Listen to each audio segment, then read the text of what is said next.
Hello everyone, welcome to our YouTube channel let's learn together.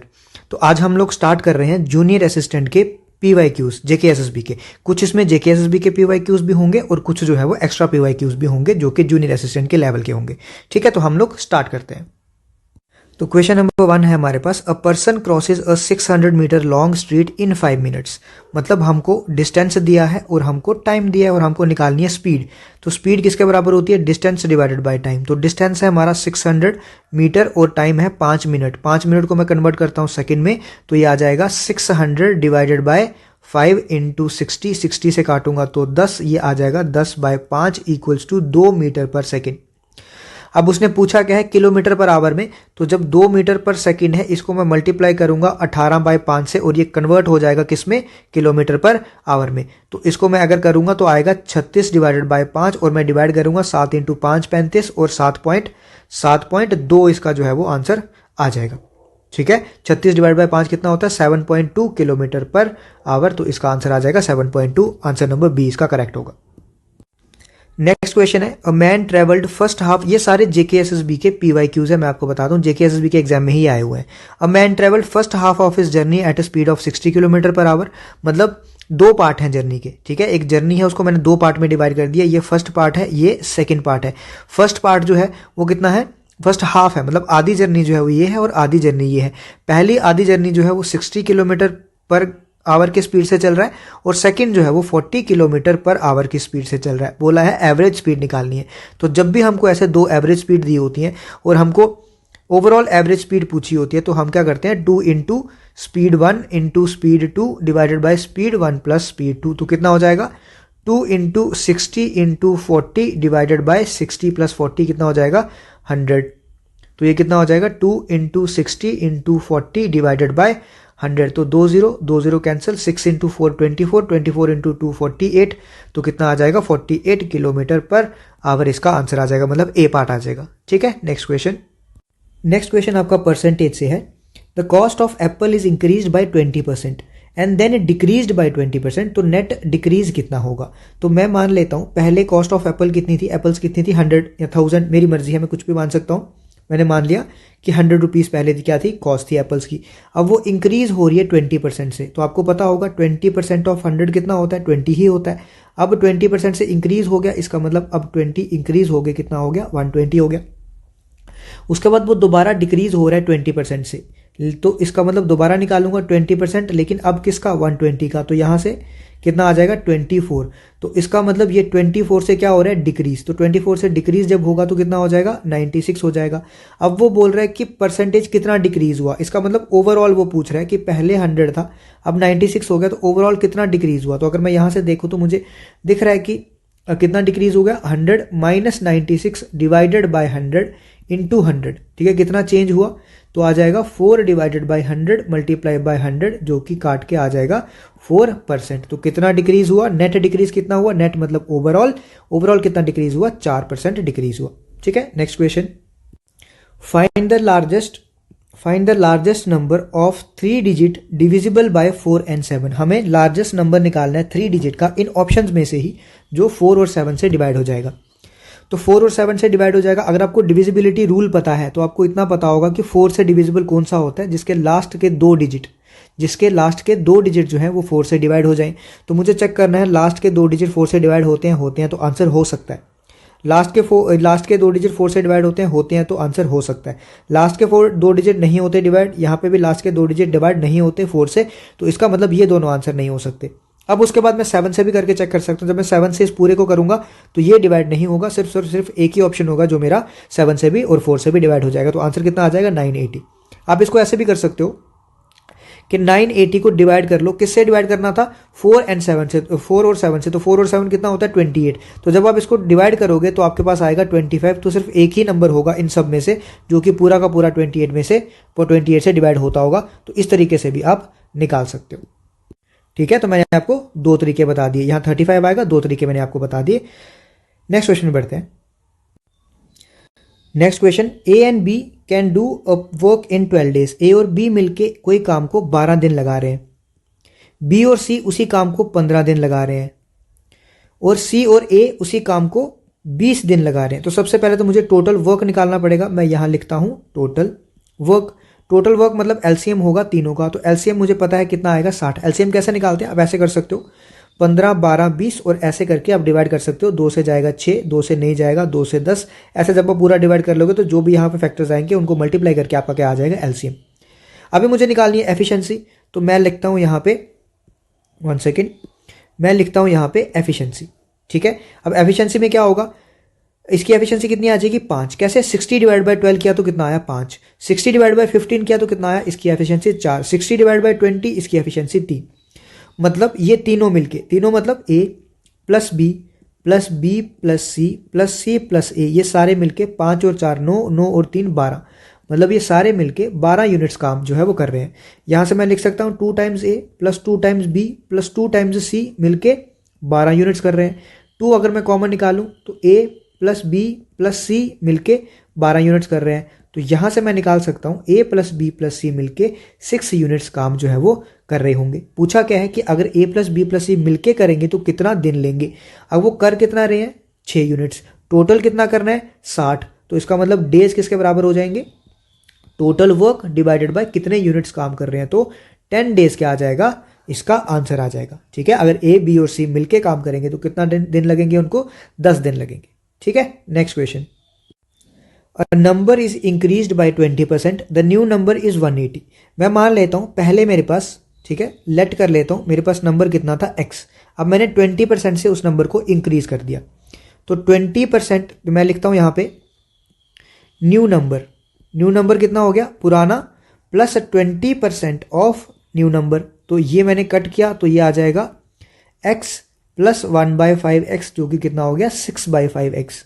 ये पुराना number था, ये न्यू नंबर आ गया। अब उसने बोला कि न्यू नंबर जो है वो 180 के बराबर है। इसका मतलब 6/5x मुझे कितना दिया है, 180 के बराबर। यहां से x किसके बराबर आ जाएगा, 180 इंटू 5 डिवाइडेड बाई 6। 6 से काटूंगा तो 6 इंटू 30, 30 इंटू 5 कितना आ जाएगा, 150। पूछा क्या था उसने, ओरिजिनल नंबर, और हमारा ओरिजिनल नंबर कितना, x। तो x कितना आ गया, आंसर 150 आ गया। ठीक है, next question. The ratio of income and expenditure of a person is 11:10. The ratio of income and expenditure is 11:10. तो मैं मान लेता हूं कि पर्सन की इनकम कितनी है, पर्सन की इनकम है 11x और एक्सपेंडिचर है 10x। ठीक है, और इसका मतलब सेविंग कितनी हो जाएगी, सेविंग हो जाएगी इनकम माइनस एक्सपेंडिचर, जो कि कितना हो जाएगा, 11x minus 10x which equals to x। Saving मेरी आ गई x। बोला है if he saves 9000 per annum, तो 9000 पर एनम बोला है। इसका मतलब सेविंग हमें किसके बराबर दी है, सेविंग हमें दी है, गिवन सेविंग हमें किसके बराबर दी है, 9000 के, और हमारी सेविंग कितनी आई, x। तो इसका मतलब मैं बोल दूं कि x किसके बराबर आएगा, 9000 के। ठीक है, अब ये सेविंग किसकी है, एनुअल सेविंग है। एनुअल मतलब हो गया 12 मंथ्स की। तो पर मंथ की अगर मैं सेविंग निकालूं, यहां से मैं लिखूंगा सेविंग पर मंथ। तो पर मंथ की अगर मैं सेविंग निकालूंगा तो 9000 डिवाइडेड बाय कितना हो जाएगा, 12। अब मैं इसको कैंसिल आउट करूंगा, 2 से करूंगा तो 6, 2 से करूंगा तो 4500। अब 6 से करूंगा तो 6 इंटू 7 42 और 3 बचा 30, 6 इंटू 5 30, 750। इसका मतलब मेरी मंथली सेविंग कितनी होगी, 750 होगी। पूछा क्या है मुझे, मंथली इनकम पूछा है। इनकम थी कितनी, 11x। तो x मेरा आ गया कितना, 750। तो मेरे पास इनकम कितनी हो जाएगी, इनकम थी मेरी 11 इंटू एक्स, मतलब 11 इंटू एक्स कितना आ गया, 750। तो इसको जब मैं मल्टीप्लाई करूंगा तो मेरे पास आ जाएगा 8250, जो कि है बी ऑप्शन। ठीक है, इस तरह से हमको निकालना है। यहां पे कंफ्यूज आप हो सकते थे, कैसे, क्योंकि उसने हमें एनुअल इनकम दी थी और यहां पे ये जो थी ये एनुअल थी, तो मुझे पहले मंथली निकालना पड़ा। ठीक है, चलो आगे, next question. If a person sells a sari for rupees 50 to 100 making a profit of 30%, then the cost price of sari is, आपको पता है selling price minus cost price किसके बराबर होता है, प्रॉफिट। प्रॉफिट कब होता है, जब सेलिंग प्राइस जो है, जब selling price greater than cost price हो, तब क्या होता है हमारे पास प्रॉफिट। हमें क्या दिया है, प्रॉफिट परसेंटेज। प्रॉफिट परसेंटेज मतलब SP minus CP divided by CP into 100, ये है प्रॉफिट परसेंटेज का फॉर्मूला। हमें प्रॉफिट परसेंटेज दिया है और हमें क्या दिया है साथ में, सेलिंग प्राइस दिया है और मुझे पूछा है कॉस्ट प्राइस कितना होगा। तो प्रॉफिट मुझे कितना दिया है, 30% दिया है। तो मैं फॉर्मूले में अगर पुट करूं, मैं लिख सकता हूं 30% इक्वल्स टू सेलिंग प्राइस कितना दिया है 5200 minus cost price divided by cost price. ठीक है, इतना लिख सकता हूं। यहां पे मल्टीप्लाई बाय 100 भी है। ठीक है, तो ये 0 से ये 0 गया, यहां से आ गया 3 equals to 5200 minus CP divided by CP और इस 10 को यहां पे मल्टीप्लाई। अब ये CP मैं वहां पे ले जा सकता हूं, तो बन गया 3CP इक्वल्स टू 10 को मैं मल्टीप्लाई कर दूं अगर दोनों में अंदर, तो कितना बन जाएगा 52,000 माइनस 10CP। अब ये 10CP आ गया यहाँ, तो बन जाएगा 13CP इक्वल्स टू 52,000। यहाँ से CP आएगा 52,000 डिवाइडेड बाई 13 इंटू 4000 से अगर ये जाएगा तो आएगा CP। पूछा क्या था उसने, कॉस्ट प्राइस, तो कॉस्ट प्राइस कितना आ गया 4000 आ गया। Next question, the ages of A and B are in the ratio 6:5। तो मैं मान लेता हूं A की एज जो है वो 6x है और B की एज जो है वो 5x है। ये है प्रेजेंट एज, हमें कुछ नहीं बोला जब, तो उसको हम क्या मानते हैं, प्रेजेंट एज। अब बोला है and the sum of their ages is 44। इसका मतलब मुझे दिया है 6x प्लस 5x अगर मैं करूंगा तो 44 के बराबर आएगा। यहां से अगर मैं करूंगा 11x तो कितना आ जाएगा 44, यहां से x आ जाएगा 44 डिवाइडेड बाई 11, तो कितना हो गया 4। जब x 4 हो गया, इसका मतलब A की एज कितनी होगी 6 इंटू 4 जो कि होता है 24, और B की एज कितनी होगी 5 इंटू 4 जो कि होता है 20। तो A की एज भी आ गई और B की एज भी आ गई, लेकिन प्रेजेंट एज आई है। पूछा है what will be the ratio of their edges after 8 years. तो आफ्टर 8 ईयर्स मैं यहां पे लिखूंगा, 1 सेकेंड, आफ्टर 8 ईयर्स A की एज कितनी हो जाएगी, पहले कितनी थी 24 प्लस 8, तो 24 प्लस 8 कितना आ जाएगा आपके पास 32। तो B की एज कितनी हो जाएगी, B की एज हो जाएगी पहले थी 20 और अब 8 ईयर्स के बाद कितनी हो जाएगी 28। अब मुझे पूछा है क्या रेशो मतलब 32:28। तो अगर मैं 2 से काटूंगा तो 2 से 16, 2 से 14, दोबारा 2 से काटूंगा तो 8 और 7। तो इसका मतलब फाइनली इससे नीचे तो और डिवाइड नहीं होगा, तो फाइनली हमारी रेशो आ जाएगी 8:7।